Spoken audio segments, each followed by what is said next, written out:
Okay, so a very big welcome to Pennine Ham and one of our regular online meetings. Tonight's meeting, we're really pleased to have Steve Nichols, G0KYA, who's the chair of the RSGB Propagation Studies Committee. I know Steve is a regular writer and presenter on propagation, especially HF propagation. And I said to Steve when we invited him to come and talk, the one thing we're all talking about at the moment is solar cycle 25, which has been a pretty good experience for most people. Obviously, it hasn't been consistent because propagation never is. But it would be good to get Steve's views really, and the views of other people that Steve's been reading up in this subject area about currently where we are in the solar cycle. Are we at the maximum? Have we passed the maximum? And what can we expect, particularly in the next few months on HF? So, Steve, going to hand the microphone over to you and welcome you to first time you've come to Pennine Ham, but I know you came very, very early on in the lockdown of COVID to come and speak at Denby Dale Radio Club when I was the chair there, and quite a few of the members of Pennine Ham are people that came with us to Denby Dale and then shifted across to Pennine Ham when we set that up. So really pleased to see you, Steve. So I'm going to hand the microphone over. Going to hand the microphone to you. Yes, thank you. Just want to make sure you can hear me okay. Yeah, absolutely fine. Oh, brilliant. That's good. I upgraded the Zoom software this afternoon to the latest version, and I think, well, maybe that was not the right thing to do, but this seems to be working okay now anyway. Yeah, well, good evening. As I said, we're going to talk about solar cycle 25, predictions versus reality, really. What did people think it would be like, and what's it been like, and are we past the prime of it, really? So I'm going to move on now. So this is the latest chart of the solar cycle 25 progression by sunspot number, and you can see that we've had a big peak in excess of sunspot number of over 200. That was what was about May last year, I think, and it seems to have kind of calmed down a little bit, but we'll look a bit at that later. Now, I have to say that most sunspot cycles actually have a double peak. And the reason for that is quite straightforward, is that the northern hemisphere of the sun and the southern hemisphere of the sun are seldom in sync. So you normally get a sunspot maximum in one hemisphere followed by a sunspot maximum in the other. And this is what happened the last solar cycle. You can see there on the chart. There was a peak in 2014, really early on, sort of January. Then you'll see a little dip, then it goes up again.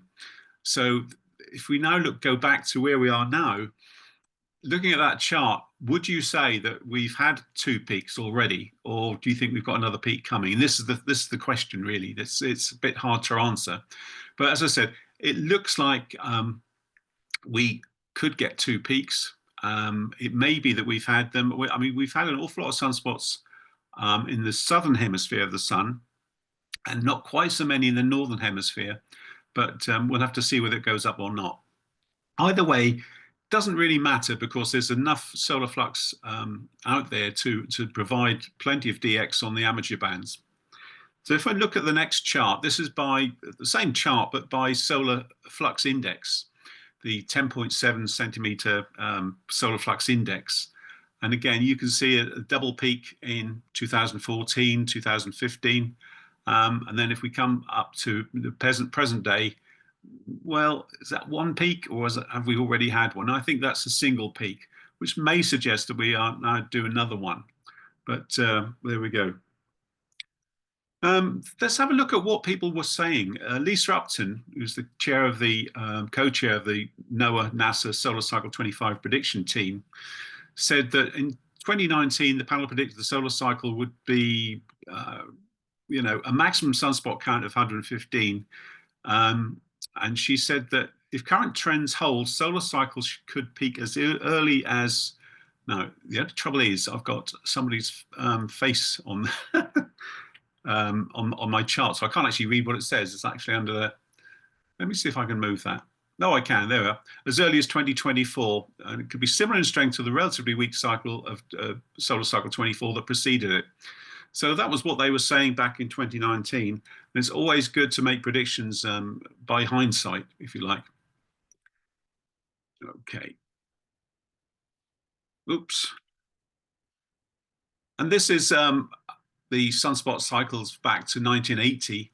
As you can see, cycles 21, 22, 23, and 24 were slowly on the decline. So you could understand why people were saying that cycle 25 probably wouldn't be that strong and possibly could be, a maximum height, if you like, of solar cycle 24.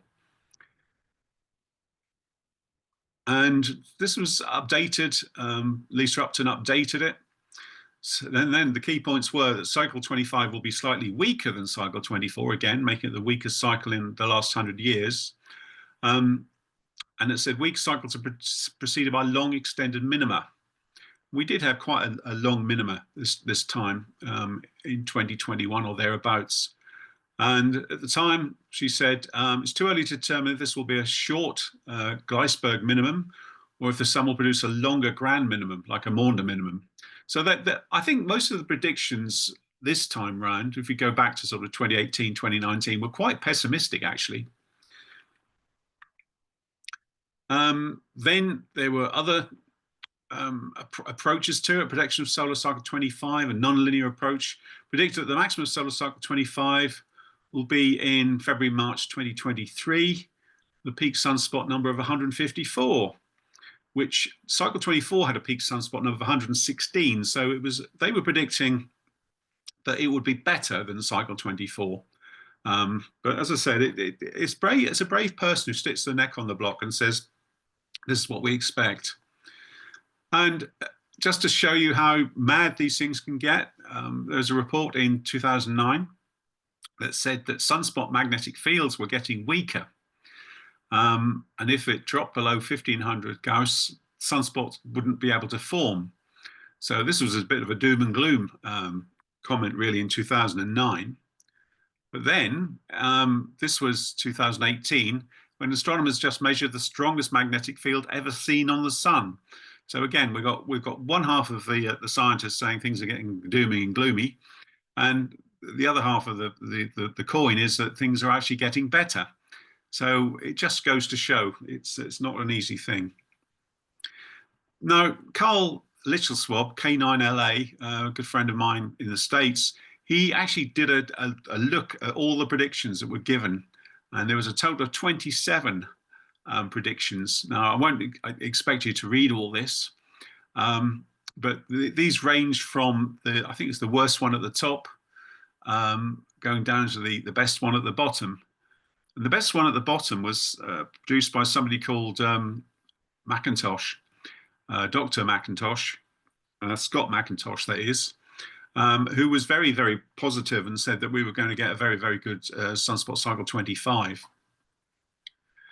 Just to put that into numbers, this is a graph of the predictions, what people thought and where we were. So you can see the average cycle is arrowed there. So most of the predictions were that it would be less than average. Some were saying it would be very, very bad, and then there were one or two that's being far more positive about it and suggesting that things would be much, much better. And getting back to Scott McIntosh again, he predicted that it would be one of the strongest ever recorded with a peak sunspot number of 184, somewhere between late 23 and mid 2024. And his work was based on what he called the terminator. This is the point. I mean, the sunspots start at high latitude and work their way towards the equator. And when the sunspots are up the solar equator, they say that's a terminator. That's the start of a new sunspot cycle. So he was very, very positive and was really stuck his neck on the block and said that he thought we would have a very, very good sunspot cycle. He did revise it down slightly sometime after this. I don't know whether it's because everyone else was saying we were going to have a bad one, and he just thought, well, hang on, I seem to be out of track here. He was an academic. He now works for a company in the States. I've forgotten the name of it right now, but as a professional solar physicist. So they're actually selling information commercially on what the sun is doing. And just finally then, a comment from Neil Spohr. He said prediction is very difficult, especially if it's about the future. And I think that just about sums it up, really. It's very, very hard to actually predict what we're going to get sunspot-wise or solar cycle-wise. Yeah, I think that sums it up quite well. Prediction is very difficult, especially if it's about the future, which is exactly what sunspot cycles are. So this is, I'm just going to have to close another window. There we go. This is the sun's southern hemisphere. Some time back, and you can see there's quite a lot of sunspots there, but not that many in the northern hemisphere. And this has changed a bit recently. There's been a few more coming back into the northern hemisphere. So does this mean that we're going for a double peak? Possibly. I think I said this last September, and it hasn't really happened just yet. But we'll just have to see. You can't really say when you've got to sunspot maximum. At the time, you have to wait sort of 6 or 7 months for it to have gone past before you can really comment. But I think we've definitely had the peak in the southern hemisphere of the sun, absolutely. Oops. So what could we expect? This is what I was saying in 2019. So on the good side of things, we're saying we get increased MUFs, that's maximum usable frequencies. The upper HF bands would be open to DX. Bands would be open later. There would be fewer coronal hole issues, more long path openings, and 6-meter band would be open as well. Now, on the not so good side, we have increased solar flares, increased number of CMEs, that's coronal mass ejections, and auroral events with a KP higher than 5. Absorption on the lower HF bands and corona holes would increase after the maximum, and that 40, 80, and 160 meters would not be so good due to delayer absorption. So that's what I was saying in 2019. And I think, to be honest, well, to be fair, that most of those have come true. Yes, we have got increased MUFs. That's not exactly rocket science, to be honest. If the solar flux index goes up, we get better MUFs. We've had more solar flares and CMEs, absolutely. We've had more auroral events as well. Coronal holes, we said, increased after the maximum. Now, last year, say 6 months ago, coronal holes virtually disappeared, and they're making a comeback now, which is another indicator that we may have gone past maximum. Coronal holes are areas on the sun that have they're of lower intensity, lower energy levels, and as a result, they don't have such strong magnetic fields. And the solar magnetic field is open; they have open magnetic fields. So if a coronal hole comes around the sun and points towards Earth, we get a solar wind coming out of the coronal hole. And some of these have caused some disruption. It's made the KP index go high and inevitably affects propagation. So the fact that they're increasing now may suggest that we're actually past maximum again. So I'm going to put my head on the block and suggest we may have come past maximum now. So where are we in solar cycle 25? Well, solar cycle 24 declined more quickly than was forecast. It started in December 2019, and it's defined as the peak of the 13-month smooth sunspot cycle curve. So NOAA, which is probably the biggest, I mean, it's the Space Weather Prediction Center actually in the States, said solar maximum will be somewhere between July 2024 and January 2025. So again, we're now in March 2025. So the suggestion is that we are past maximum. And we won't really know until we're 7 months beyond maximum. So it looks like we're probably past the peak, but don't worry, propagation is going to remain good for a couple of years yet. So this was another chart that Carl K9LA produced, which shows, there we are, there's solar cycle 25. And these are some of the other cycles. So the biggest cycle that's in recorded history, which is the 1958 one, cycle 19, you can see there we got up to a smooth sunspot number of in excess of 275 right there. Likewise, solar cycle 23, quite big. Solar cycle 23, where is it? 24, there we go. This was the previous one, which was not terribly good. And cycle 25 at that point was better than the last cycle. I think this has moved on a little bit since then. We're probably about there now. So again, so what does this mean? Well, it means that solar cycle 25 has not been equal to 24. It's been better, but it's certainly not massive. It's not been tremendously good. I think it's been, from an HF perspective, it's been very, very good for hams. I think we've had some great openings, but we're not seeing the sort of thing that if you know anybody who was around in 1958, they will tell you how good they thought the solar cycle was at that point. And it's the one that everybody talks about if they were around at that time, when you could virtually work around the world on 10 meters with a bit of wet string and 5 watts. But I'll show you later that, in fact, you can work around the world with 5 watts and a bit of string, but we'll come to that later. So it looks like that this cycle has been better than the last one, but certainly not setting any records. And I think that's the point to make. So I spoke to somebody last August, and he was saying, he said, I thought, solar cycle 25 would mean that we could all work some much, much better DX. And he said, it's been pretty dire, really, hasn't it? I said, well, it's the wrong time of year. He said, what do you mean? I said, well, this is, we're in the summer doldrums, and it's a seasonal thing. So these two charts just show you, the chart shows you from the UK to New York in August on the left and October on the right. Now, I've adjusted the sunspot numbers so that they go from, what was that there, 111 on that one to 112 on the other. So they're roughly the same, but it just shows you how much better things are. The fact that 15 and 10 meters will open up in October across the Atlantic. But in August, it's more a case of not that propagation is lousy. Well, it is lousy, but it's more of a summer effect. We need the autumn and winter periods to actually improve the ionosphere. It's an odd thing. It's ionospheric heating and a change in the composition of the ionosphere that causes this. In the summer, we tend to get ions in the ionosphere tend to be bonded, and they're harder to these sort of what's the word I'm looking for? So by bonded in terms of two molecules together or two atoms together to form a molecule, and they're harder to ionize. It's harder to get them apart. In the winter, they tend to be more free and they unbond, and they're easier to ionize, which is why the MUF can go up in the winter, autumn and winter.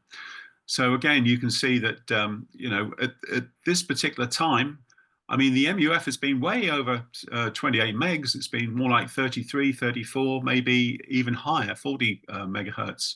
Where in the summer there, in August, it was 15 meters was probably about as good as it was going to go. So it's all about getting the right month, really, and getting the right conditions. So you need the right time of year, and you need the right solar flux index at the same time. Now, let's talk about the big Auroral event of 2024. You probably may remember all this. And basically, I wrote the script for GB2RS on Thursday, May the 9th. And it was obvious to me at that time that we were in for a bit of a bumpy ride. And I wrote that 4 X-class solar flare events on May the 8th and 9th have prompted CMEs, which could join together to impact the Earth this weekend. We can expect a strong G3 event, perhaps on Saturday, with the KP index rising to 6 and the potential for visible aurora in the UK. Well, little did I know just how that was going to come true. And it's just one of those things. So what exactly did happen? Let's have a look. So this was the big auroral event of May 10th and 11th, 2024. The K index went up to near K9, KP9. The P means planetary, by the way. It means it's an average of the K indices around the world. But yes, so we had a KP9 event.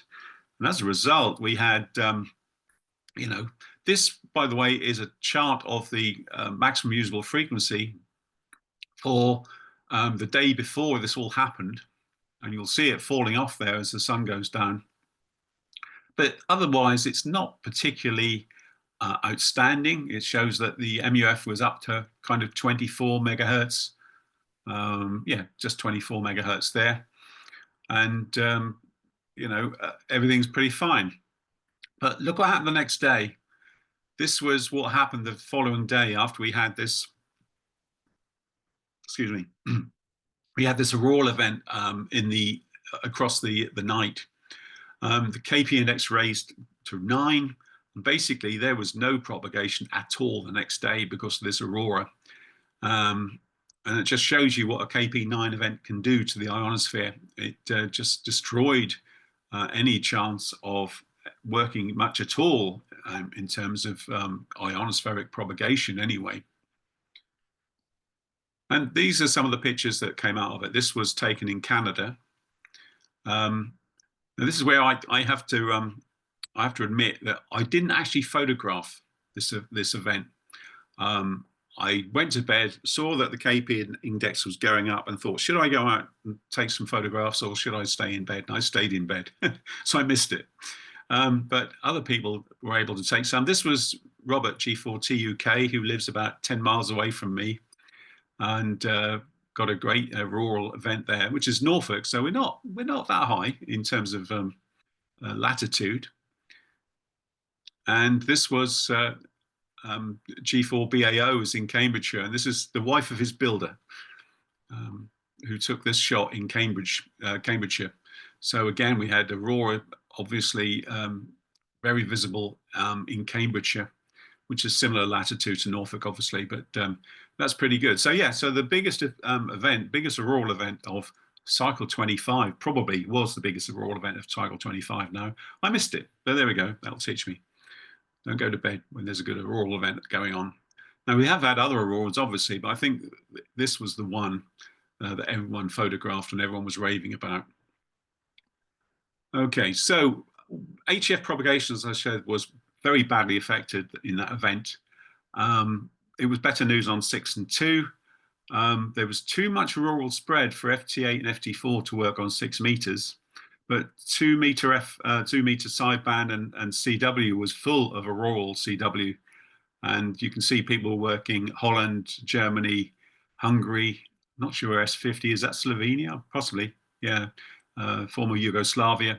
And, you know, Poland also on 2 meter CW. So if you're a auroral fan or a auroral CW fan, if anyone's never heard auroral CW, it's really weird. It sounds like a sort of hissing kettle. So sort of CQ would go sort of, and it's really strange. You get this rapid Doppler shift on it, which just makes it sound like hissing. But so it was a very, very good event for auroral CW, not so good on HF. So HF was very badly affected. So what have been some of the highlights then, finally, to look at over 2024 or cycle 25? Well, I just picked a few to talk about here. And the first one was the DXpedition that went to VK9DX, which is a long haul from the UK, a hell of a long haul. And I managed to work them on upper sideband, 0930 hours on the 2nd of October. And what I've done is I've just put the VOACAP chart on the right-hand side here, so you can see there's the line that marks where I worked them. And so we had an MUF there was up to just over 30 megs. And so I was about there, so probably just at the beginning of the opening, but that was possible. I mean, I always feel that working Australia or working Australia, New Zealand and Oceania from here with pretty poor antennas is hard. So I was glad to see that that's the sort of thing you can do when the solar flux index goes up. And that was with an SFI of 245. So it was a very peak, very high solar flux index. Another one here, St. Paul Island, which is closer to Canada, and worked them on FT8 after a lot of pushing. Again, solar flux index 238. and it was afternoon. And where are we then? So there we go, and work them on 12 meters. So just in that little peak there. So I'm just showing you these maps because not everybody realizes that all this stuff is now available on the internet free of charge. This is at vocap.com. And you can go in, you can say what antennas you're using, and then you can select whatever sort of graph you want. You can have a kind of an area graph, or you can have a circular map showing you the best times of the day to work that particular path. Or I particularly like these, so you can see what's going on. But it just shows you that as the sun comes up, delay absorption increases up to about midday, as you can see there. So you're not going to work them on 40 meters, and that's why, because this absorption is going to increase and stop you working them. But as the absorption come up, so does the MUF. So this goes right the way up there to nearly 28, 29 megs. So you can see that when the solar flux index is high enough, you really need to be working at the highest frequency you can, which gives you the lowest amount of absorption. But certainly this is a vocap.com chart. Go on your vocap.com and have a play with it. It won't cost you anything at all. It's now freely available. And you can produce charts like this. And if you're trying to work a de-expedition, it's a great way of working out the best times to work it. But there we go. Just a few more little highlights. This is a beacon, a 5-watt beacon in Illinois, NS9RC. And again, solar flux index 245. And this is the time I heard it. So there's the line, and there's the kind of best, highest frequency you're going to work it. So it's not bad. I think Illinois, well, it's kind of Chicago really, to Norfolk, you know, listening to a beacon that's putting out 5 watts. I always get, you know, I think that's quite astonishing actually, that you can actually hear beacons that weak. But there we go. And then this was another one. It's a 4-watt beacon, this time from North Carolina. Again, solar flux index 245. And where would that be on here? That would be about there again. So again, we've got this circuit reliability nearly, you know, about sort of 50%. But this is what you would hear them. But so if you were trying to listen for that beacon in North Carolina, be absolutely no point in listening sort of in the morning up to sort of 10 o'clock. And again, no point in listening at sort of 10 o'clock in the evening and outwards from that. So this shows you the best time to listen for whatever area you're looking for. So again, that's why these propagation charts are so useful. And this is vocap.com, as I said. There's another program that's been produced by the ITU called, here we go, it's called ITU RHF Prop, all the names, honestly. And we had it rewritten really for web use, and you can find it at Soundbites Asia, and it's called Proppy. So if you just Google Proppy, propagation prediction program, you'll find it. And again, it will do what vocap will do, but it's meant to be more accurate. And there's been tests that show it's a little bit more accurate. But I still use vocap as well. I find it quite easy to use. So there we go. But the important thing is to know that you don't need to download any software nowadays. You used to have a PC running vocap.com. You had to understand how to use the damn thing. You know, now you can just go online, open up the browser, and away you go, which is a much, much better way of doing it. This was a FTA contact into Vietnam. I'd never worked Vietnam before. Again, SFI 245. And look at this, you can see that propagation to Vietnam would easily go into 28 megs. And so the peak time for that technically was there. So sort of 12 till 4. I worked it slightly after that, but there we go. So I was quite happy to work Vietnam, even though it was on FT8. I'm not a massive FT8 fan, but I can't argue with what you can do with it. Okay, and now finally, just this was a contact I had at the weekend.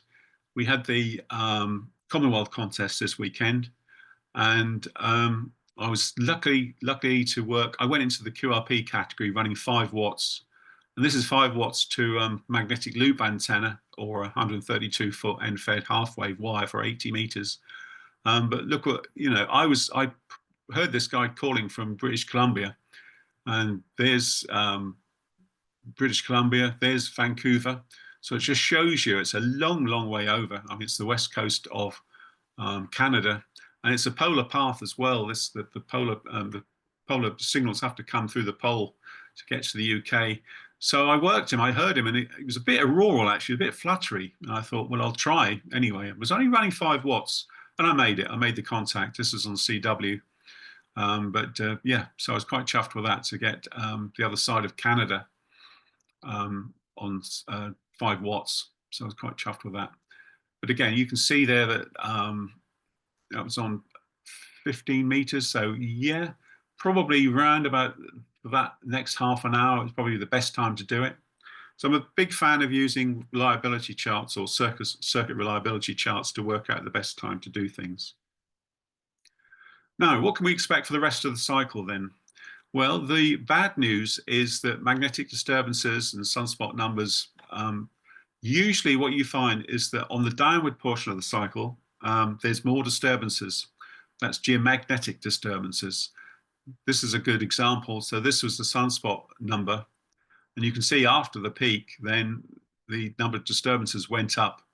Again, similar situation there.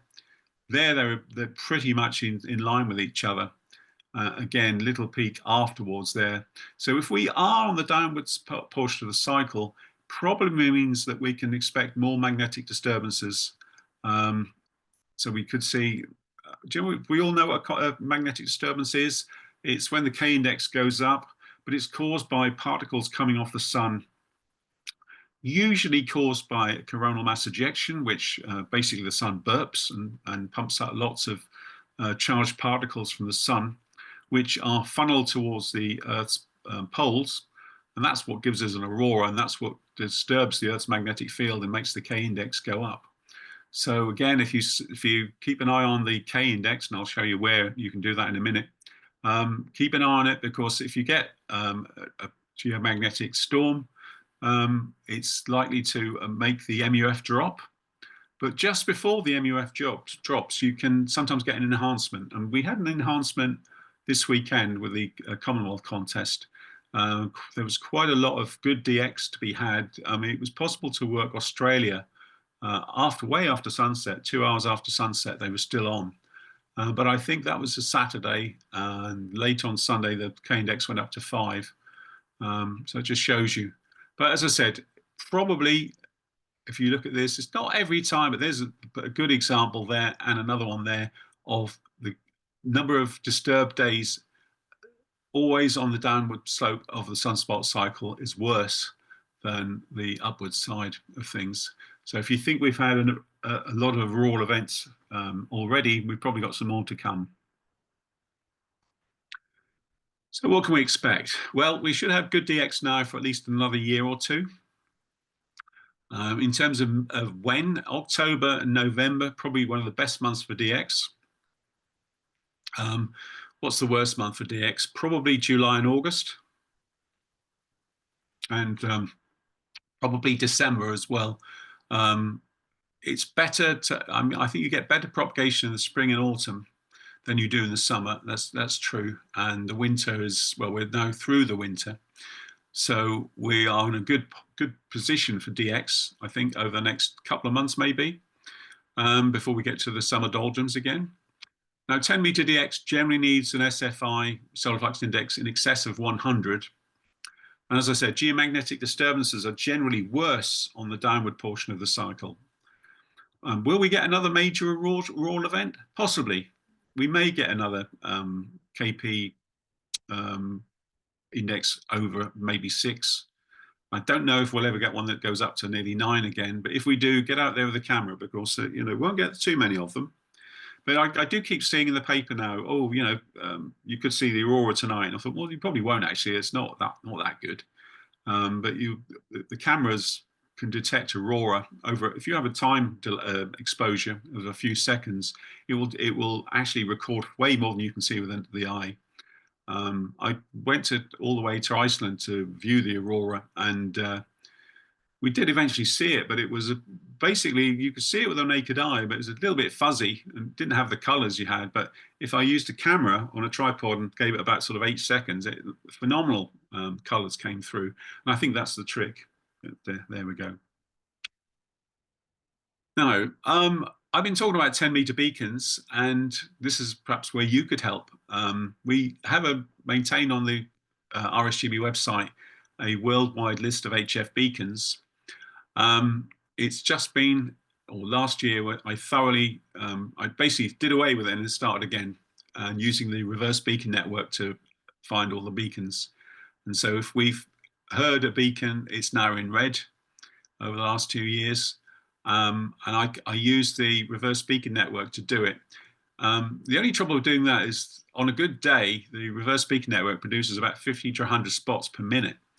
So it's quite chaotic. But if you hear a beacon that's not on this list, and you can find this under the propagation section of the RSGB website, do drop me a line and say, look, I've just heard this, that, and the other beacon, and we update the list maybe every 3 months. I've just found another beacon this week, but it is time consuming to get it sorted. We're trying to automate it, but the trouble with automating this is sometimes the reverse beacon network mishears the call sign.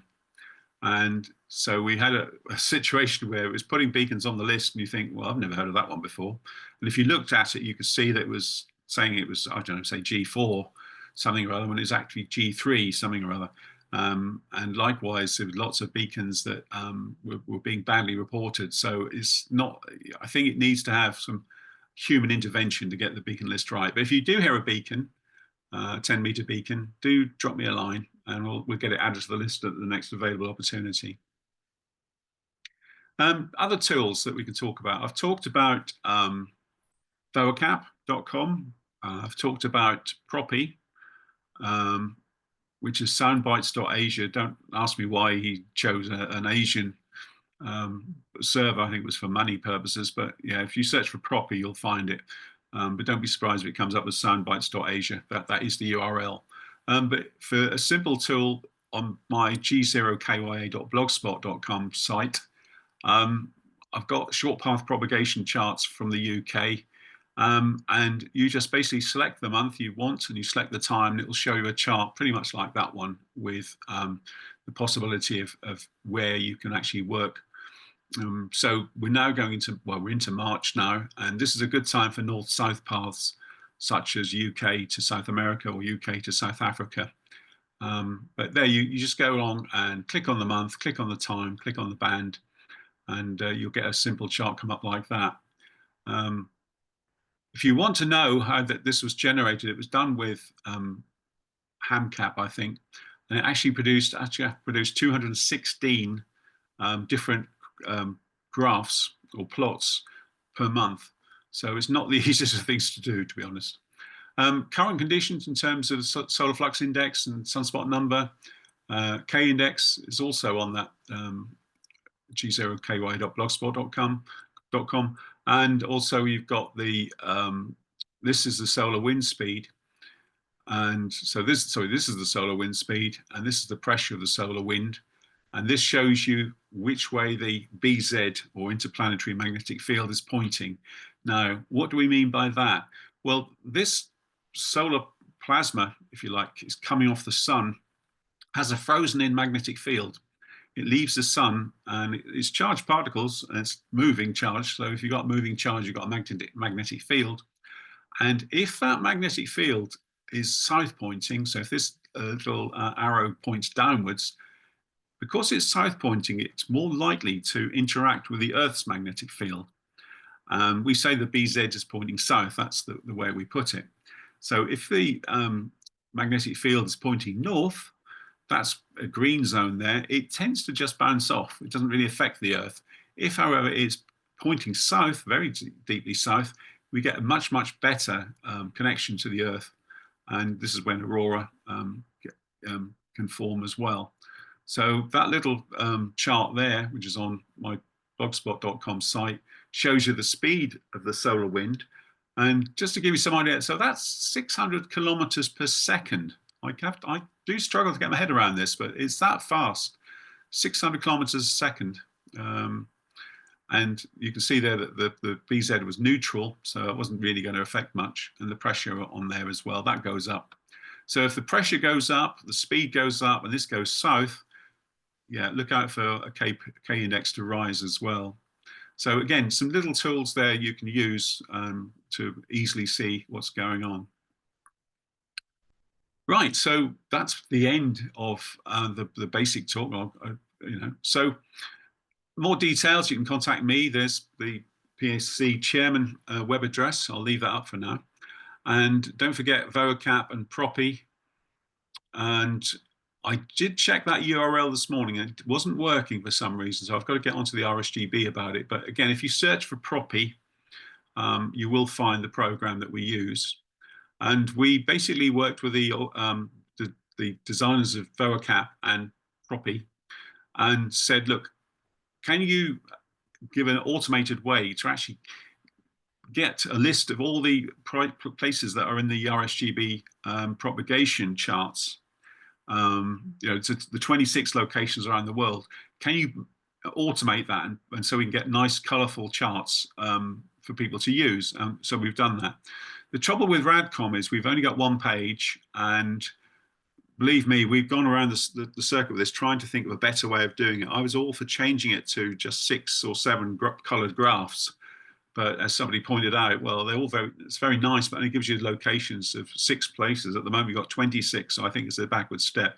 So after all that, I think the only way we can do it is to put everything online. So rsgb.org/vocap and /proppy are the URLs that lead to this better way of doing it. So there we go. I think we've stopped there and open up to questions if that's okay.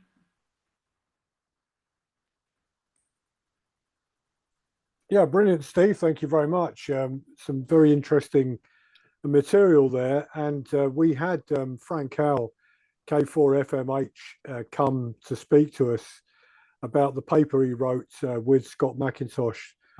It was published, wasn't it, in RADCOM in 2022. And Frank is a statistician by profession. So his job was trying to analyze the statistics that Scott McIntosh was chucking up. And it was a very, very interesting paper, I thought, he wrote in RADCOM, and he gave us a very interesting talk.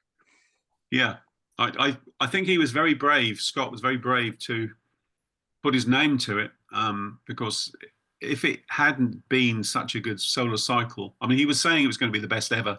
It wasn't, but he did scale it down a bit. But I think to put your name to something like that, it can either make or ruin your reputation.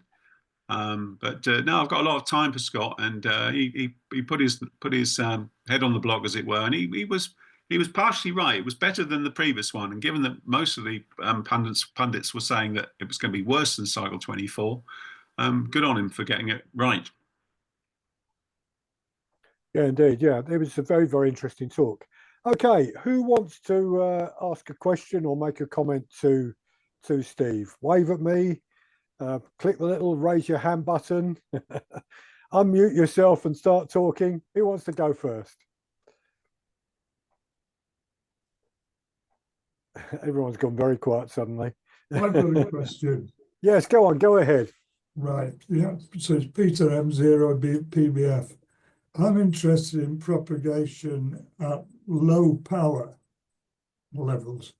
And what I've been doing is doing some experiments with Whisper on 10 meters and 20 meters at 200 milliwatts, 1 watt, and 5 watts.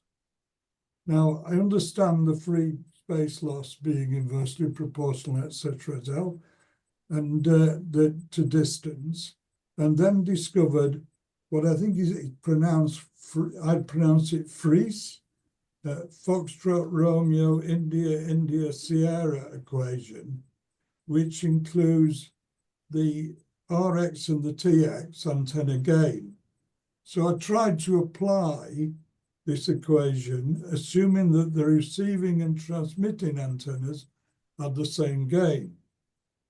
So I've had whisper reports showing my 200 milliwatts being received at distances of 10,000 kilometers. In fact, the longest one I've had received is 14,500 kilometers. If I feed these results into the Friese equation, it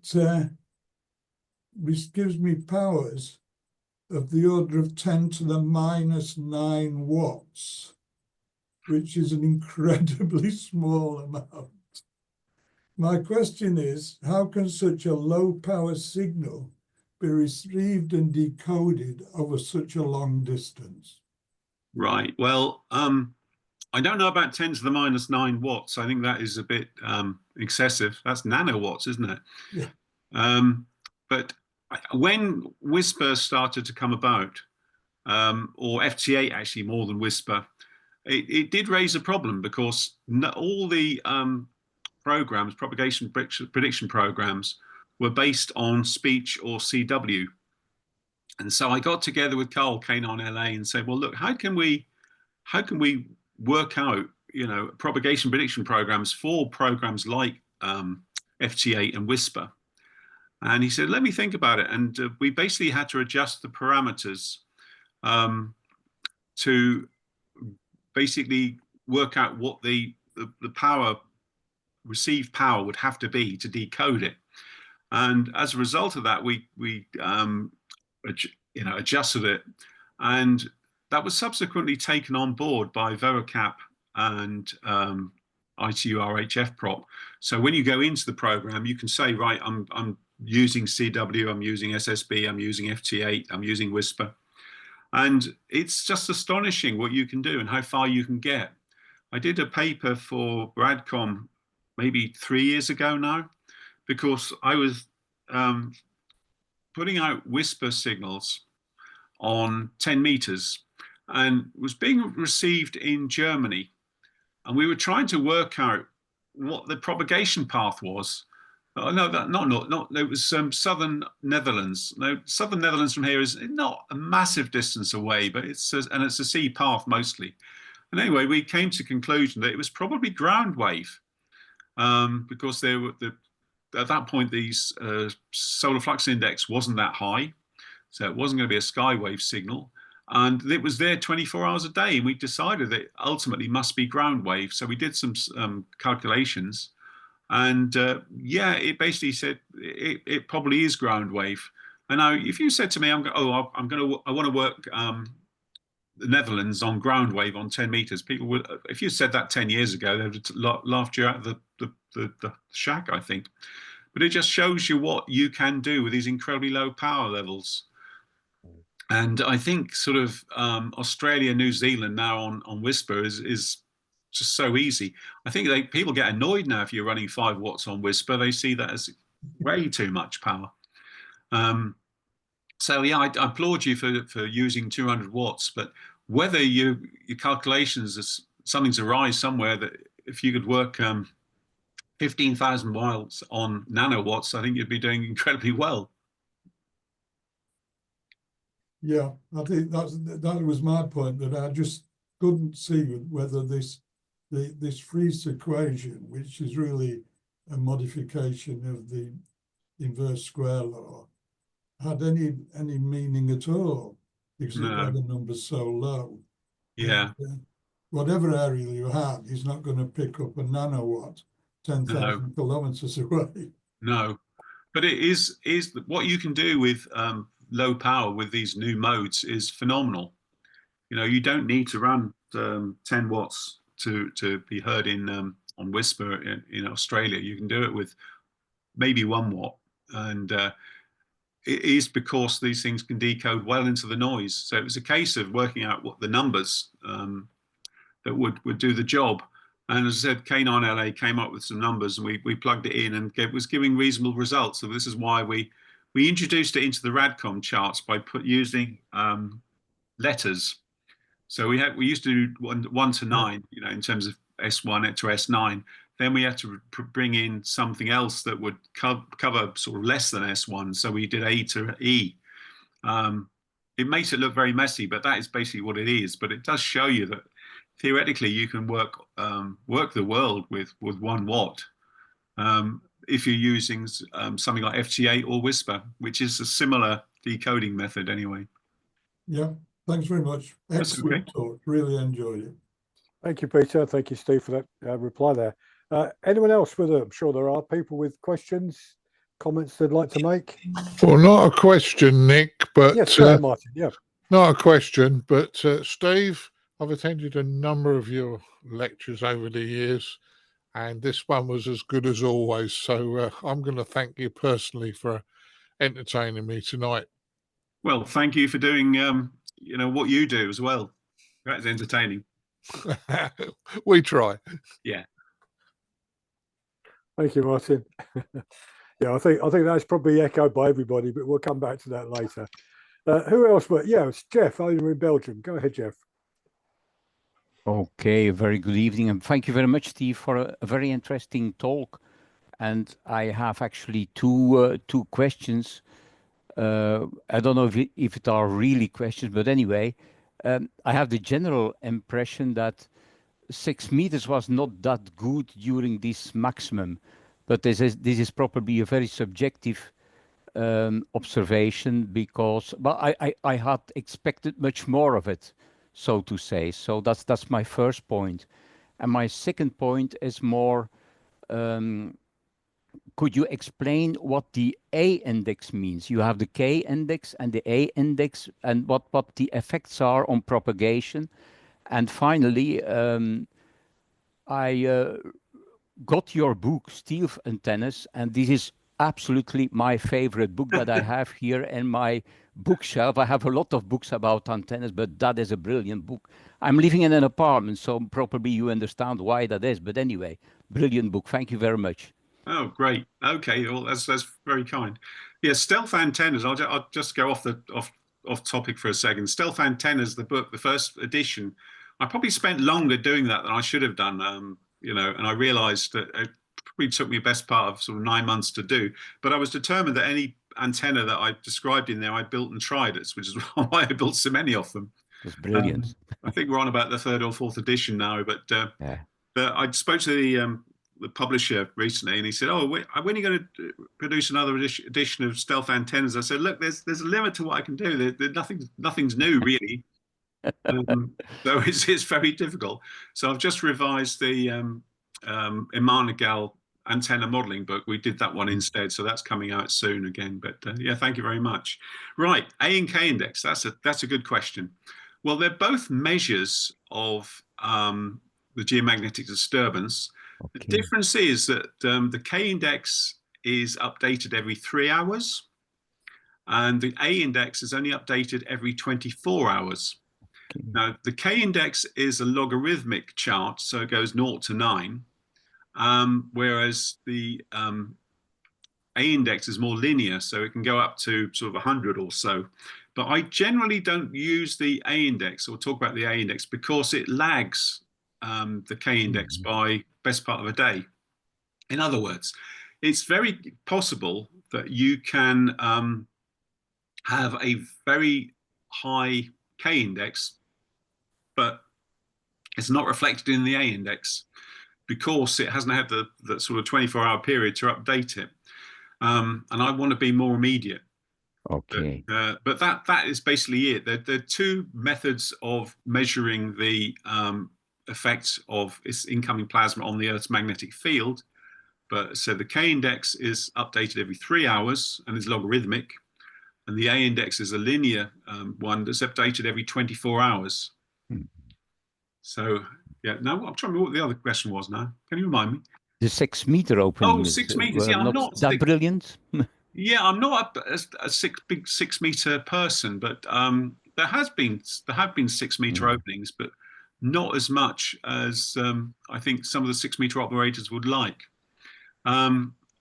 Chris Deacon is the chairman of the UK 6 meter group. He's also on the Propagation Studies Committee, so we do talk to him, and I think you're right. I don't think the 6 meter propagation has been quite as good as we would have liked. Expected, yeah. Yeah, I can't really explain why, because we've certainly had the solar flux index high enough. I just wonder if a lot of it is just lack of activity. And I think the openings have been there, but they've been quite short. I know we had some 6 meter openings quite recently, because people were saying that they'd worked all over the place. But yeah, I certainly remember on the last solar cycle, I did have a 6 meter station at that point, and looked forward to working into Canada and America on quite a regular basis. But we don't seem to have had that this year. But as I said, I'm not a big 6 meter fan. I did some antenna tests. There's a report coming out in Radcom of a 6 meter antenna, probably next month, and we did some tests on it, and we weren't getting on very well. So this is a friend of mine, G0DWV, Chris Danby, who's got a massive station. He's got about 4 towers, and you name it, he's got it. So we were running a 5 element 6 meter Yagi at 65 feet, and he wound the linear amplifier up to a kilowatt, and we were getting FT8 codes in the other side of Germany under flat conditions. So it just shows you. I mean, we say under flat conditions. I mean, thinking about it, it could have been sporadic E, could have been F layer, but I was quite surprised by that, because we hadn't heard anything else on the band really, which doesn't really answer your question at all. But it's just it was interesting doing it. From what I've read in Practical Wireless and in other publications, it seems that the 8 meter band, the 40 megahertz, is better, because those, by definition, they are working with very low power, because you can use maximum 10 watts or so. So there has been some fascinating openings on 8 meter. From the States to Europe and to South Africa and things like that. So that would make sense, because the MUF over 3,000 kilometers has been up to 40 megs nearly every day. We need that little bit more to get it up to 6 meters, but 40 megs has been quite an interesting band. Yeah, good, excellent. Thank you very much. No, thank you. Yeah, thank you very much, Jeff. Some good questions there. Anyone else with a question to Steve?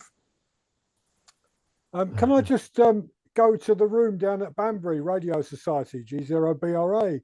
Anyone there got a question they want to put to Steve? Giving you the platform just to dive in, because you're very small little pictures on my screen here. If you don't worry. Yeah, someone's got a question there. Yeah.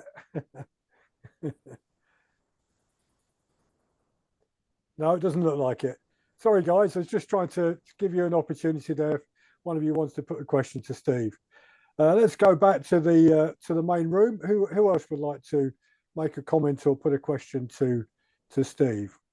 Yeah, Howard, GM7ESM. Yeah, okay. Can you hear me? I can. Yes. Good, that's all right. Just make sure it's switched on. I'm going to ask the stupidest question Steve's ever heard. Why can I talk to my friend Robin on whatever, we're on 40 meters usually? Why can I talk to him and then he disappears down the plug hole and somebody else will come up instead? I mean, when we're talking about what you're talking about tonight, you're kind of intimating that this propagation is a kind of fixed, where it's all over the place, and I have no chance of trying to understand it. If you're trying to run nets, it's impossible. Well, help me out. Well, that's a difficult one. How far away is he? How far away is he, for starters? 70 miles. 70 miles. Okay. Well, that we could probably explain that in a number of ways. I mean, what time of day are you working in? 10:30 in the morning. 10:30 in the morning. Well, as the sun comes up, the MUF will rise. But then again, so will the delayer absorption. Right. And you get a point where the delayer absorption makes it difficult to work certain distances because the signal gets absorbed before it ever gets to the ionosphere. So Right. that's one expression. Also, I mean, not so much nowadays, but at sunspot minimum, what you find is the MUF drops, or more to the point, the critical frequency drops. Yeah. And the critical frequency is that at which, if you send a signal straight up 90 degrees to the ground, at what frequency, at what point does that keep on going into space and not get reflected back down again? So Yeah. you often find a situation where you can work stations 300 miles away, but you can't work somebody 50 miles away. And that is why, because the critical frequency is too low. And so the signals are going straight up and out into space and not coming back down again. So you've got that to deal with. You've got the absorption to deal with. And the ionosphere is not a fixed thing. It's a constantly changing. No. Yeah. So it's a tricky one. And then you've got the seasonal side of it as well. And we've just got through what we call sort of the winter minimums, really. And you might find on 80 meters maybe in December, it was actually quite hard to work somebody quite local, but you could work Scotland. And this is the same reason, because you needed to have the angle of takeoff a lot lower to get that signal to Scotland. Because if it was somebody about 50 miles away, signal goes straight up and carries on. So it's to do with the distances. It's to do with the time of day. It's to do with the time of the year. And then you've got the solar flux index as well, and then you've got the K index as well. So if you put all those factors into the boarding pot, as it were, there's a lot of things. So it's very hard to say, oh yes, you will definitely be able to work this on that particular date, because there's so many factors involved. Yeah. Yeah. Okay. Thanks for that, Steve. I mean, I'm working some quite delightful DX in the afternoon at the moment. Yeah. But I can't talk to my pal Robin up in Scotland. Yeah. But anyway, there we go. Okay, Steve. Thanks for that. Okay. Steve, very quickly, just throwing another one into the mix. Would Howard benefit with having an MVIS antenna? Possibly. Yeah. Yeah. What sort of antenna have you got? Are you using a vertical? Yep. Ah, that was a guess, wasn't it? Yeah. Good one. Yeah. That's the problem. That's the problem. See, a vertical antenna will radiate equally poorly in all directions, as B3LDI says, but it's a low angle radiator. And what you need to do is get your signal to go up higher, higher angle, to hit the ionosphere. And it may be that the vertical is doing very, very well on long distance stuff, but it's not so good on nearer stuff. So I also have a horizontal square wire antenna as well. Yeah. So and it's the same on both? Yep, same on both. Okay. Yeah. I'd need to know your location, his location, and what sort of time of year you're doing it to run some propagation charts to see why. But it's possibly absorption, maybe delay absorption. Does it get worse as the morning goes on? Sometimes it improves. Yeah. This is the we amongst us. I belong to the Royal Naval Amateur Radio Society, and we've got guys up and down the country that do this 10:30 net in the morning. And it, like I can talk to Robin one morning, I can't talk him to another. But the guys down in Portsmouth, absolutely no problem. And then they disappear, so it's, as we keep saying amongst ourselves, I'll never understand this. It is tricky. It is tricky. I agree. I need to do some analysis, putting the numbers in and actually doing some charts on it to see what the problem is. But I would reckon it's something like that. But certainly a vertical antenna for working locals is not a good idea, because the takeoff angle is just too low. Oh, I appreciate that. Yeah.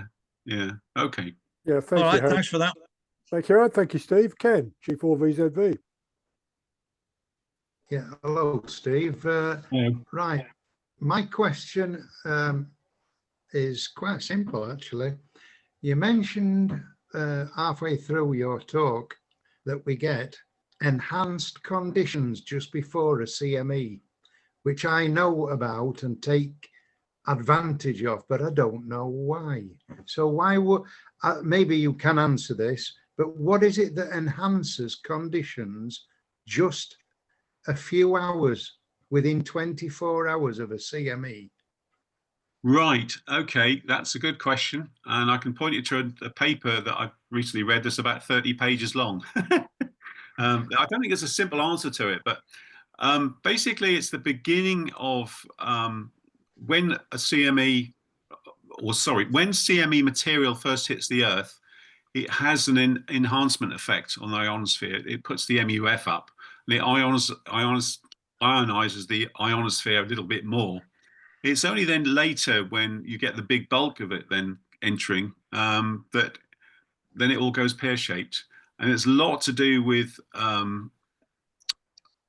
number of things. It's one to do with the absorption around the polar areas. It's another to do with the ions being getting into the magnetic field of the Earth and lowering the MUF. But I don't think there's an easy answer as to why. But it's definitely is an enhancement. And I think we had one, as I said, we've just got past the Commonwealth contest, and there must have been a pre-auroral enhancement there, because some of the signals were, I was getting 5 and 9 signals from Australia after dark, and that doesn't strike me as the sort of thing you should have. But then as it carries on, maybe two hours later, it goes poor. But it's not something that's written about much. And I was going to do some research on this, because it's not an easy thing to understand. But I think it's to do with the ion distribution and the absorption as well.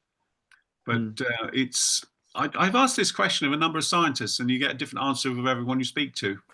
The first one I talked to said, oh, well, that's easy. The solar wind blows away the ionosphere. Which is why conditions get worse. No, it's not quite like that, but it's similar. But it's just to do with the ions hitting the Earth and where they go and what happens. And I think the magnetic field lines have something to do with it, and you get the ions in the magnetic field. But yeah, it's a difficult one, isn't it? Yeah, absolutely. Well, thanks very much.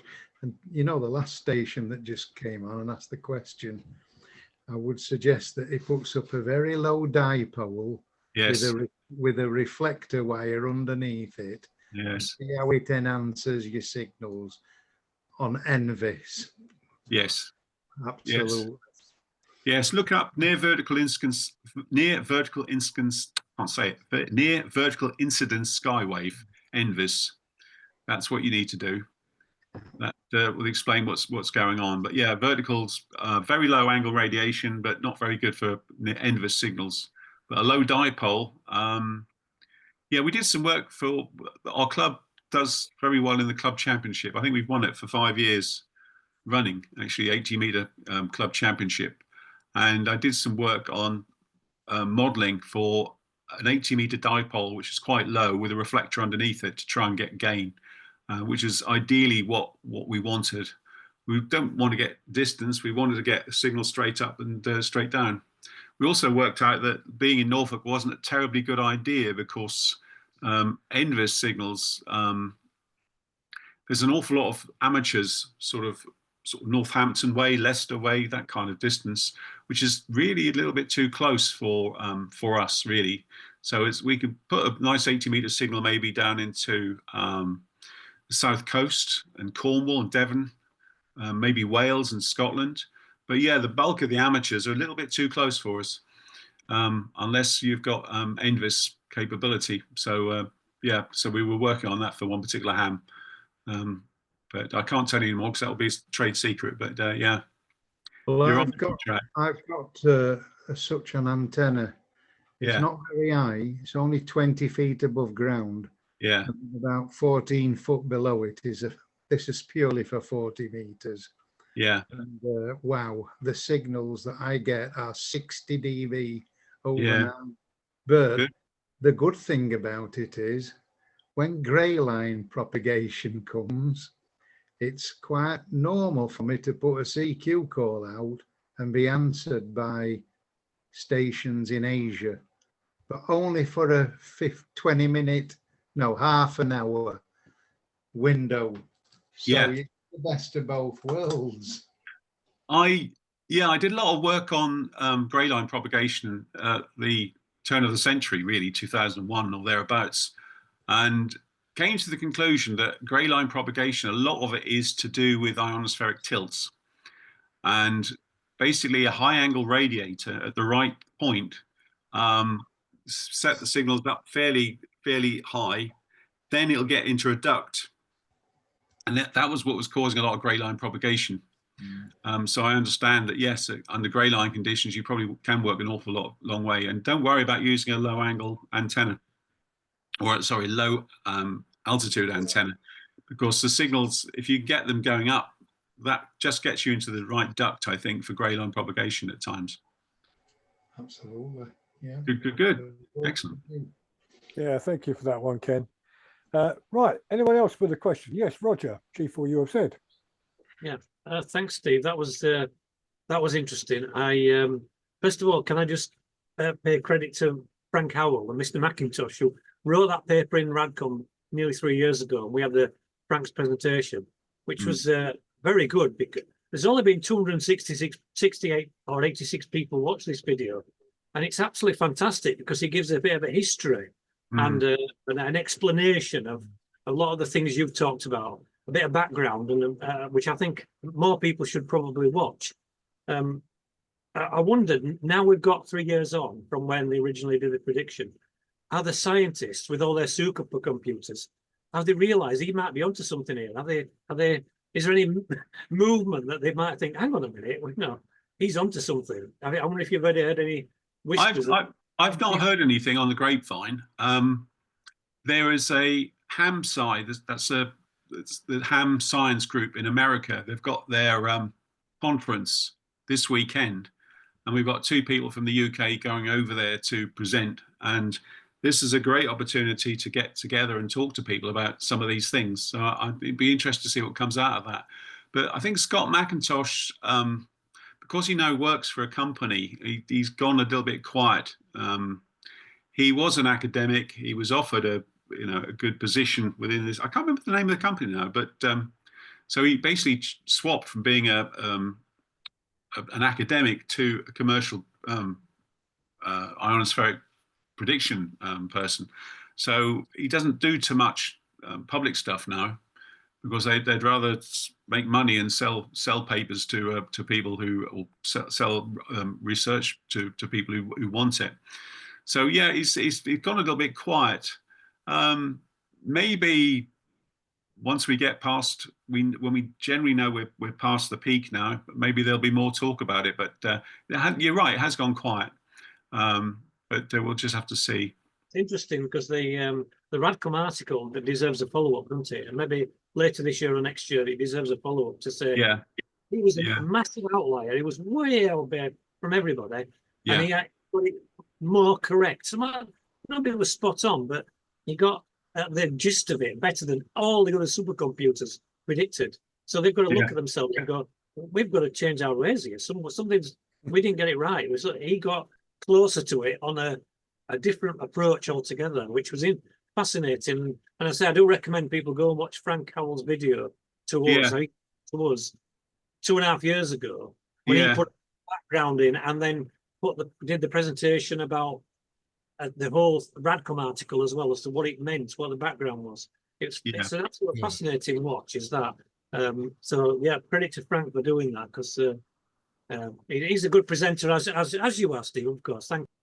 Thank you. Yeah. Well, sorry. I'll ask Frank. I'll be talking to Frank later in the week. I'll ask Frank if there's any chance of a follow-up on that for you. I'm surprised he's not with us tonight, guys, honest, but I'll ask him later in the week if anything else is going to happen, if that's okay. Yeah, Martin, I'd already made a note that maybe we should get Frank to come back and do a follow-up. But obviously it would depend for Frank on getting the data from somewhere, because he was working with Scott on that original paper 3 years ago. and they did it together. And if Steve says that Scott's circumstances have changed from the academic world to the commercial world, maybe that's going to be trickier. But Martin, do ask Frank and say he can expect a question from me as well about it as well, because I agree with Roger. Frank's presentation on the solar cycle was probably, I do like all of Frank's presentations, but that's probably the best one that we had over the last 5 years of running these online meetings in Pennine Ham and previously in Denby Dale. And it was very, very well argued. And I don't think, when Frank came along, Steve, he didn't quite suggest that solar cycle 25 was going to beat all the other predictions. He wasn't quite as hyperbolic as that when he gave his talk in 2022, which was the time he wrote the articles in Radcom as well. I've got a question as well to you, Stephen. One of my, I've kind of lived through. I wasn't around in '58, but I remember as a young boy at '68, and I remember the solar cycles after that. In my mind, I think we had more consistent propagation. If I take 10 meters as a good example, in some of the previous solar cycles, solar cycle 23 for sure, but then some of the ones going back as well, 1968, 1980, the ones around that period then, you could definitely, on 10 meters, regularly work into the Pacific. The W6, the Hawaii and so on came up very regularly. And yeah, probably like lots of people in this room, with a piece of wire, I'm still working those stations occasionally, but not with the frequency, not with the number of occasions you were doing that in some of those previous solar cycles, particularly as you say on 10 meters where, relatively low power and a simple vertical, and you could literally work anywhere else in the world. So that's been an interesting observation. And the second thing is, and for me, this is the fascination with, you were talking, Steve, about, the propagation and Propi, and look at the work you're doing on the reverse beacon network.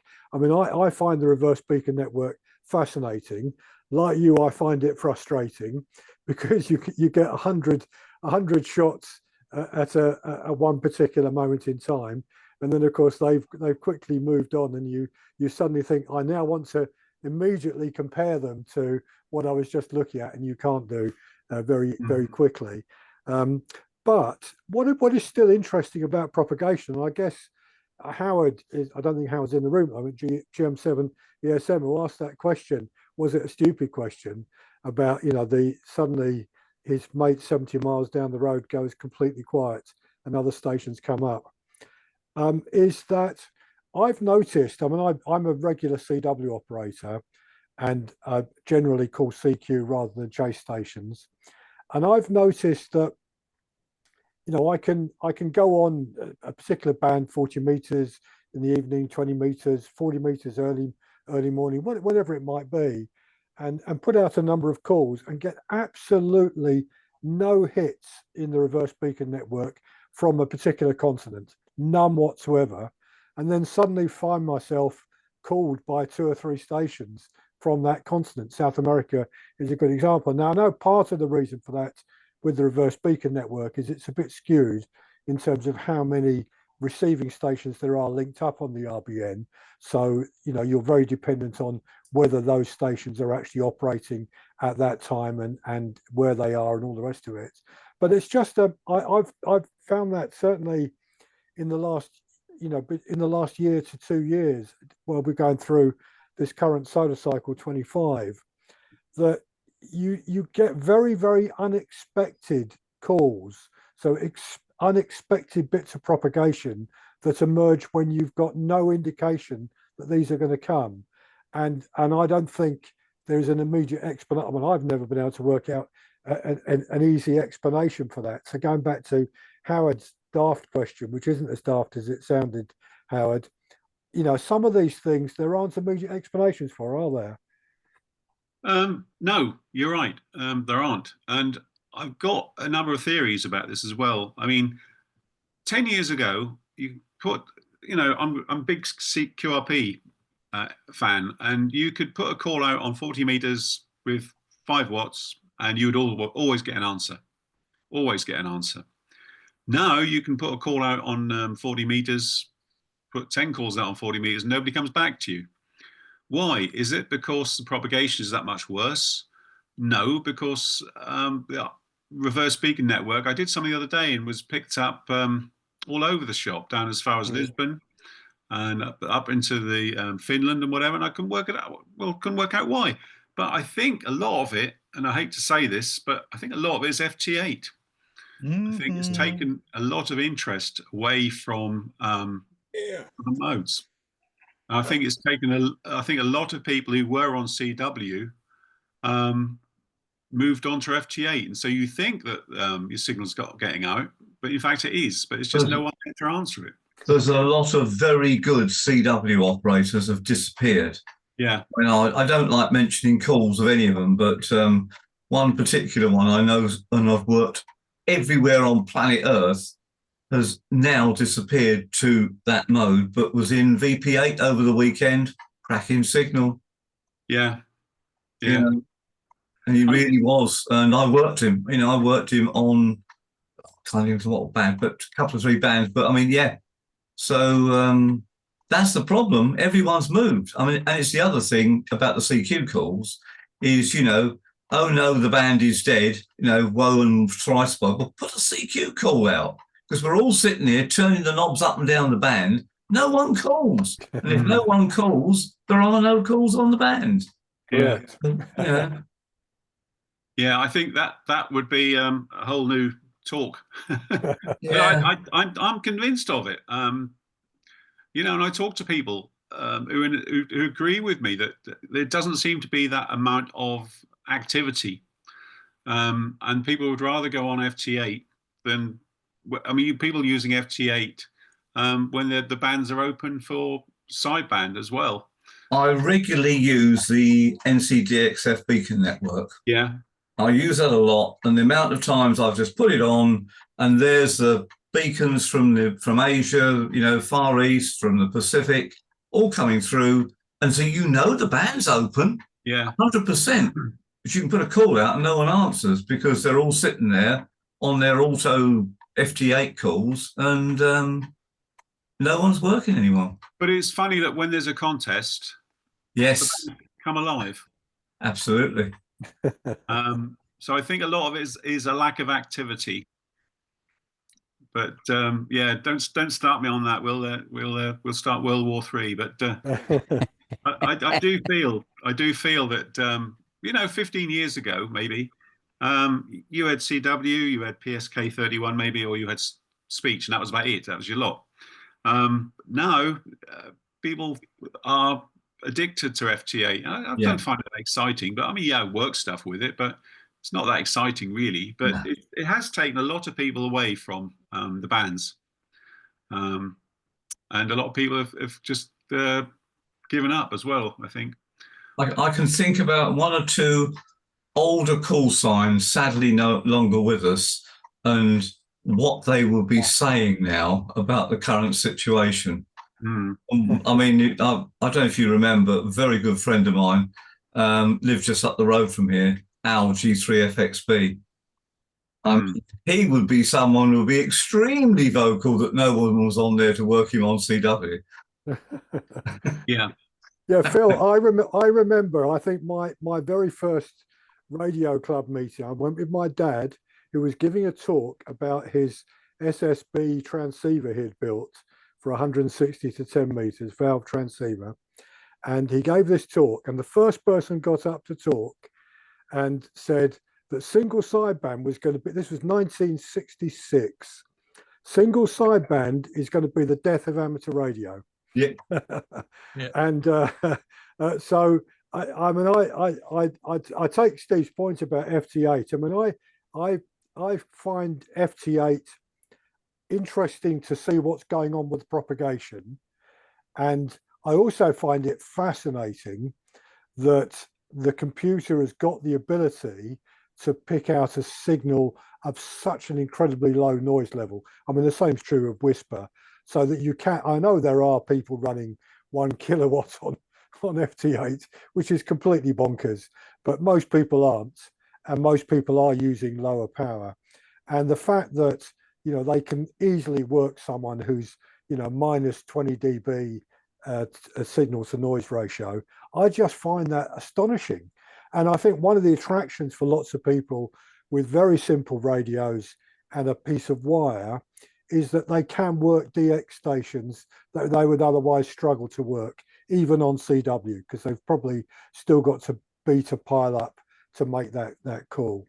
So I'm not quite as I'm not quite as I'm not it's not a thing. It's not particularly, doesn't particularly enthuse me, Steve. But I don't think it's something negative for the hobby. It's just another aspect of the hobby that we've got to play with at the moment. And you know, and if there are people that enjoy doing that, that's great. I mean, that's my view of it. It's, I mean, it's down to the maths and the algorithms, how the weak signal modes work, like Whisper and FT8. The fact that you know you've got a time slot with so many tone coming up on certain things, and it's the way the errors can be worked out, and you can come up with this connectivity from end to end. So it's the science and the maths in it, to which Frank Taylor has done a damn good job of putting this particular package together. That's what's doing it. But when we're doing it with our ears, and like you and I can do, you can sit there listening to them faint little signals. It's amazing how low a signal to noise you can read on CW and still work it. Yeah. Howard, you will wave your hand again. Yeah, sorry, I was just going to say, going along with everything that you and Steve have been saying about the FT8s. I'm not into it. Doesn't bother me at all. No. What kind of annoys me is that the dinosaurs of us who want to, you know, work the old-fashioned way, if you like. It annoys the hell out of me when you get, oh, you know, the Marshall Islands are coming up at the weekend or whatever, something like this. I haven't got them. Can I work them? No, because the guys on Marshall Island are running FT8. You know, yeah. That really annoys me. Yeah. Yeah, but it was Phil, it was you earlier. Sorry, Steve. It was Phil, you earlier were saying VP8 CIW. I worked him on 2 bands as well. Yeah. I mean, it was an enormous signal. I know. Goodness me, it was. I worked him first on 10 meters CW, and I thought, oh, I'm going to take ages to get through this. No. It wasn't that difficult at all, but it was such a big signal. The path between the Falklands and the UK was amazing. Yeah. Well, last weekend. I mean, that's a sea path for starters. Yeah. Good. It was a contest. Yeah. It was a contest that excluded everybody yes. in the Commonwealth. So yeah, it was a fantastic opportunity to work stuff. But you try and work VP8 outside of that contest and see how well you do. Actually, I didn't enter the contest, Steve. This was before the contest. Oh right, okay. Just a few days before. Yeah. Yeah, no, I mean, I agree with you. I mean, we say that to some of our new members of the club here, that if you're looking to chase and work DX, even if you're not particularly enthusiastic about contesting as an area of amateur radio, because you know we're just giving a 5.9 and a number generally as a report, it doesn't interest everybody and never has done. But if you want to get some of those DX stations, that's the opportunity to do it. And the best time to do it, of course, in any of these contests is not at the beginning or even in the middle. It's towards the end, yes, where stations are looking around for ones they haven't worked before. Yeah. Well, as I said, I was so pleased to work that station in British Columbia, and I didn't think I'd be able to at 5 watts, but yeah, he came straight back. So fantastic. Right. Anyone else? Yeah, Robin up in Scotland. Robin. Yeah, I thought I know get better come back and speak. It's my observation from me. Older people, when we grew up, we didn't have the modern digital technology. Correct. So what did we do? We listened on headphones, we put up wires. When people got a license, you used a microphone. And therefore, that was how we did it. And then I get my grandchildren who go, well, nah, I can go on a device and I can speak to someone on the other side of the world exactly when I want to, for as long as I want to, whereas you're tiddling a dial and not speaking to someone, you haven't spoken to them for 4 years or whatever. But it's a different thing. We probably had the joy of, I still have it, of when you catch somebody somewhere away else in the world and you go, wow, I've spoken to someone, you know, on a ship or someone in the Falklands or whatever. And that's what the excitement is. The other thing, and I could well be wrong, because I just sort of watch and listen at things, the digital, the FT8 and things, has it presented an easier thing for people to do where they can leave their computer to do the work and then come home and go, I've got so many 100 QSOs today. And you kind of go, no, you haven't, your computer has. So maybe that's the difference, but then hobbies have to have, you know, different aspects. But yeah, I think maybe it's a slightly generation thing. Oh. And maybe the older we are, the more you relied on bits of wire and coils and all the rest of it, as opposed to having an electronic machine that does it for you, and an all singing and all dancing transceiver, which I can't understand probably, because half the buttons and knobs and things, I wouldn't know what to do with them.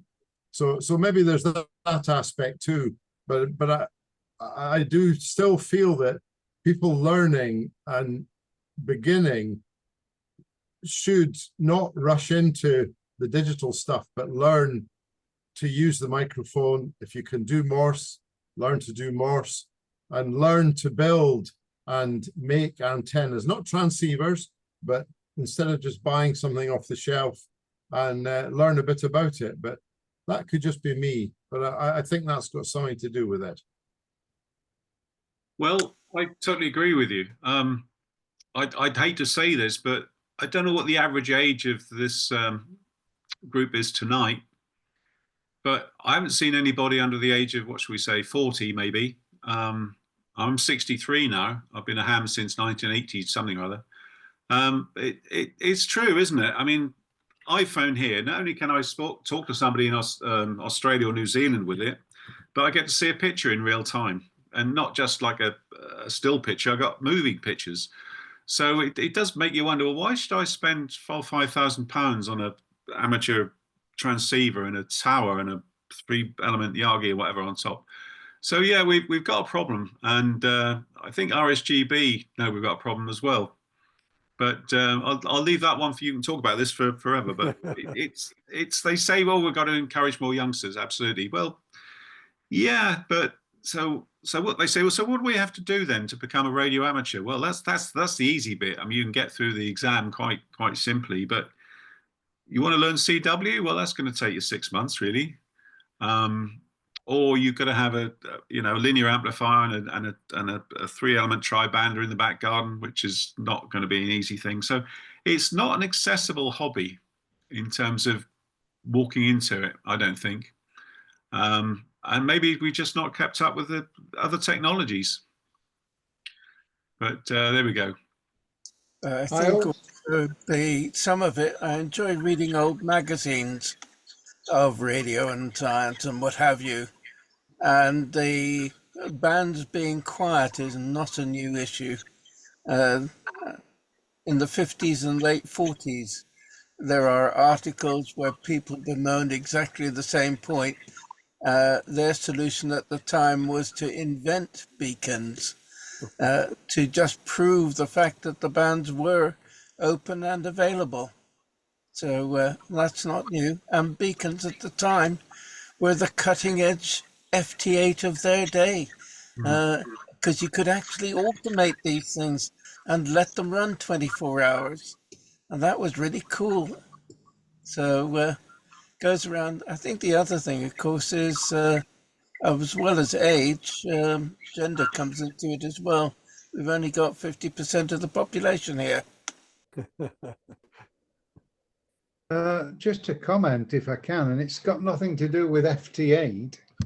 It's about, I think someone earlier, it might have been Howard, I'm not sure, when he mentioned about working DX or not the ability to work DX. But there's been a big change in the last 25 years in more ways than one. The first hop on HF is usually at the other end of Europe, and you've got to look at the affluence of Eastern Europe, and that's where the big signals, that's where the big guns are. A lot of them are from those countries. We've also got amateurs now that join the hobby, start the hobby, and it's as if affluence doesn't, as well, it's as if everyone's got a pot of gold. They seem to put up large towers.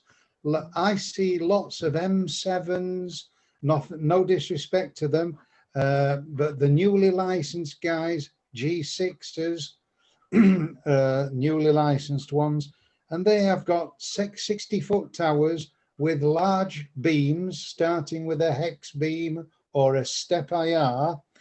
They don't seem to go through the learning process of being I would say a probation or a novice into the hobby. It's straight in, big tower, big antenna, and now a kilowatt.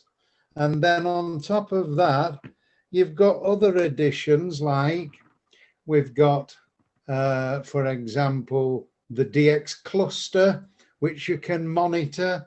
You've got your band scope on your up-to-date radios. So the guy with the little power, the guy with the QRP and wire antennas is up against it to start with. Now, you know, it's hard enough, and that could in effect put a lot of people off because, you know, you've got those that go for the big time, and then there's the QRP guys. And if the QRP guys cannot work VKs and ZLs and Victor Papa 8, when they can hear them, then I would imagine that can get rather, well, demoralizing maybe in some cases. But that's just a comment, and it's got nothing really to do with propagation. Cycle 25. I think I agree with Ken in a great amount, but I would add to that maybe in the last 25 years something which has changed also is the noise floor that we have at homes because of all kind of electronic and other devices. So the noise floor has risen so much during the last couple of years, which makes it even more difficult. And that's where these digital modes are an advantage, especially if you are in an apartment like me and with small antennas. I work VK, and I have worked Victor Papa 8 on the different occasions. Even last week, I worked Victor Papa 8. So, but with digital modes, of course. And I think the same thing you see on VHF. On VHF, they say, well, the repeaters are empty.